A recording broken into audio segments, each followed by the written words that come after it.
শিলচরে লোকনাথ ব্রহ্মচারী বাবার ১৩৭তম তিরুধান উৎসব ৩ জুন। শিলচরের সেন্ট্রাল রোডস্থ লোকনাথ বাড়িতে আগামীকাল ৩ জুন শ্রী শ্রী লোকনাথ ব্রহ্মচারী বাবার ১৩৭তম তিরুধান উৎসব পালিত হবে। অন্যান্য বছরের ন্যায় এবারও দিনব্যাপী নানান ধর্মীয় কর্মসূচির আয়োজন করা হয়েছে।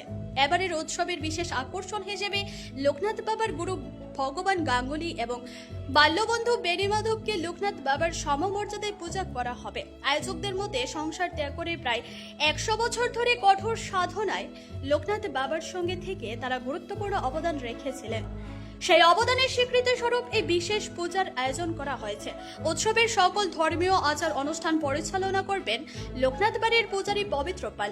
ব্রহ্ম মুহূর্তে পূজা শুরু হবে। সকাল ১১টায় বাল্য ভোগ নিবেদন, দুপুর ১টায় ভোগ বিতরণ, বিকেল ৩টে যজ্ঞ এবং সন্ধ্যা ৬টা থেকে রাত ৯টা পর্যন্ত উপস্থিত ভক্তদের জন্য বন্ধনমুক্ত পূজা, আশীর্বাদ ও প্রসাদ বিতরণের ব্যবস্থা থাকবে। উৎসব উপলক্ষে সকল ভক্ত অনুরাগীদের উপস্থিত থাকার জন্য আয়োজকদের পক্ষ থেকে আহ্বান জানানো হয়েছে। আমি শিলচর সেন্ট্রাল লোকনাথ বাড়ির পূজারী পবিত্র পাল বলছি। প্রত্যেকবারই আমরা লোকনাথ বাবার পূজা করি এখানে, এবারও করতেছি, কিন্তু এবারে পূজাটা একটু অন্যরকম, বিশেষভাবে পূজা করেন। কারণ হলো দেখেন, আপনারা লোকনাথ বাবার সম্বন্ধে সবই জানেন, বইপত্রে বা সিনেমা টিভি সিরিয়াল দেখেছেন লোকনাথ বাবা সম্বন্ধে। লোকনাথ বাবার গুরু ছিলেন ভগবান গাঙ্গুলি, আর বাল্য বন্ধু ছিল বেণীমাধব বন্দ্যোপাধ্যায়।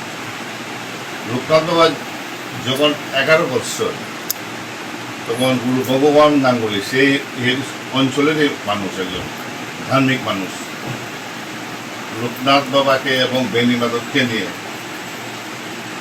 হিমালয়ের দিকে যাত্রা করেছিলেন, লোকনাথ বাবাকে সন্ন্যাসের দিকে অগ্রসর করার জন্য, সন্ন্যাস জীবনে। গুরু ভগবান গাঙ্গুলি লোকনাথ বাবার জন্য যতটুকু করছেন, আর বেণীমাধব বন্ধুরূপে লোকনাথ বাবাকে যেভাবে সাহায্য করছে, এটা হয়তো ভারতবর্ষের ইতিহাসে খুব কম পাওয়া যাবে। কেন বলছি দেখেন, ওরা দুজন সমবয়সী, ছোটবেলার বন্ধু, দুজন একসাথে গিয়েছে।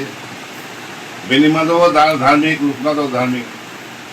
গুরু মাঝখানে দাঁড়িয়ে আছেন দুই শিষ্যকে নিয়ে, সাধনা কিভাবে করতে হয় না করতে হয় এগুলা সব শিক্ষা দিয়ে দেবে।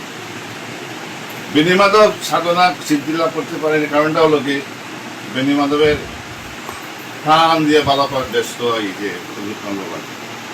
লোকনাথ বাবা যখন ধ্যানে বসতেন, বেণীমাধব বসত, গুরু বলতো তোরা গেলে বস। দুজন ধ্যানে বসত, তাল মিস্ত্রি দিয়ে সমস্ত শরীরে ছিটিয়ে দিত, দুইজনের দুই পক্ষের শরীরে। তখন গুরু বললো বলে তোরা ধ্যান কর, কোনো নড়াচড়া করবি না, তোরা কতটুকু মন দিয়ে করছিস দেখবো। কিন্তু এই মিষ্টির গন্ধে বা মিষ্ট জাতীয় জিনিসে খাবার জন্য পিঁপড়াটা সমস্ত শরীরে উঠা নামা শুরু করলো। বেণীমাধবের তো আর তো জ্বালা যন্ত্রণা সহ্য হয় না। বেণীমাধবকে দেখছে লোকনাথের কোনো কষ্ট হচ্ছে কিনা, লোকনাথের কোনো কষ্ট হচ্ছে না, এইভাবে বেণীমাধবের ধ্যান ভঙ্গ হয়ে যেত, শুধু লোকনাথ বাবার চিন্তা করতে করতে। গুরু ভগবান গাঙ্গুলি যখন দেখলেন যে না, বেণীমাধবের দ্বারা কিছুই হবে না, তখন এই লোকনাথ বাবার পিছনে লাগছেন যে না, তোকে আমি সিদ্ধি লাভ করেছি। গুরু ভগবান গাঙ্গুলি কি বলবো, কি যে অবস্থায় যে গেলেন, যে লোকনাথ বাবা কি দেখলেন, স্বয়ং শিবই দেখলেন না নারায়ণ দেখলেন, উনিই বলতে পারবেন। আর বেণীমাধব যে গিয়েছেন, আমরা বলছি যে বেণীমাধবের বন্ধু ঠিকই, রাম লক্ষ্মণ রাম যখন বনবাসে গিয়েছিল, যখন লক্ষ্মণ যখন সবসময় সঙ্গে ছিল, তখন এই যে বেণীমাধব লোকনাথের সাথে সেই লক্ষ্মণ হিসাবে গিয়েছিল লোকনাথ বাবাকে ইয়ে করার জন্য, সিদ্ধি সাধনা করার জন্য। কাজেই আমরা কি করছি এখানে, আমরা এই পূজা উপলক্ষে প্রত্যেকে যে ভারতবর্ষের সবাই লোকনাথ বাবাকে পুজো করে থাকে, আমরা সেই লোকনাথ বাবার একসঙ্গে আমরা ভগবান গাঙ্গুলি এবং এই যে বেণীমাধবের পুজো আমরা করা যাচ্ছি এই মন্দিরে। এটা বোধহয় আমার মনে হয় এই পূজা বোধহয় ভারতবর্ষে কোনো জায়গায় হয়েছে বলে আমার মনে হয় না। যদি পরে যদি হয়ে থাকে এটা আলাদা কথা, এখন পর্যন্ত বোধহয় কোথায় হয়নি।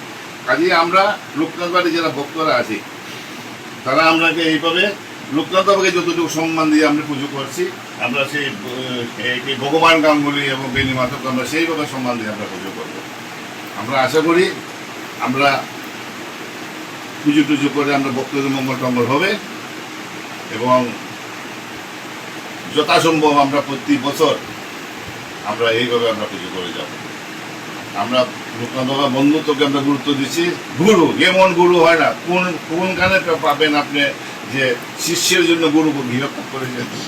এক লোকনাথের জন্য গুরু ভগবান গাঙ্গুলি গৃহত্যাগ করে সন্ন্যাসী চলে গেছেন হিমালয়ে, এদিকে বেনি মাধবও চলে গেছেন একজনের জন্য। কোনো রেকর্ড আছে? আর কোনো রেকর্ড পাবেন। আর লোকনাথ বাবা যেভাবে সাধনা সিদ্ধি লাভ করেছে এটা কিন্তু বলার কোনো কথাই রাখার দরকার নেই, কারণ সবাই জানে লোকনাথ বাবার সম্বন্ধে। কাজে আমি লোকনাথ বাবার থেকে সবাইকে আমি অনুরোধ করছি, আপনারা আসুন, পুজোটা দেখুন। আর এখানে বাবার পোশাকটা এবারে পুজোটা একটু মহাশক্তি আশীর্বাদ করবেন যাতে সুন্দরভাবে ধন্যবাদ।